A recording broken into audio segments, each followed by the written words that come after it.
When The Best of Both Worlds Part 1 came out June 18th, 1990, it generated a huge amount of buzz about what was going to happen to Picard, now Locutus, in the next episode. After pulling back on the budget at the beginning of the season, Paramount gave the Star Trek The Next Generation producers a little more to work with than normal for this special episode, the first cliffhanger for the show, appropriately directed by Cliff Bole, who directed 25 Star Trek TNG episodes.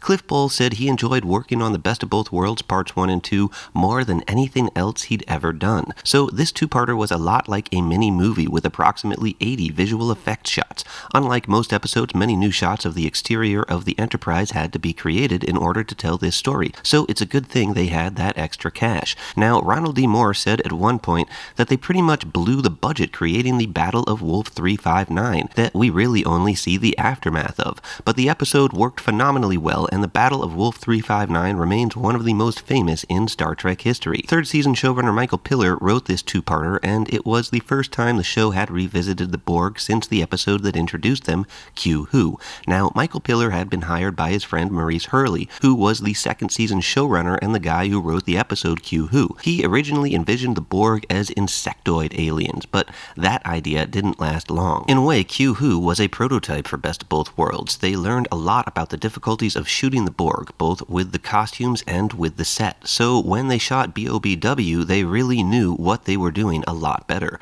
The Borg cube we see in The Best of Both Worlds is the same model for the Borg ship used in Q Who. Here's another fun fact. Elizabeth Dennehy, who played Shelby, is the real-life daughter of famous actor Brian Dennehy, who played Chris Farley's dad in Tommy Boy. Please check out all my long-form videos on behind-the-scenes info on TNG, and I'll have one coming out real soon on the making of The Best of Both Worlds. Please remember to like, share, comment, and subscribe. Live long and prosper, and Qapla'!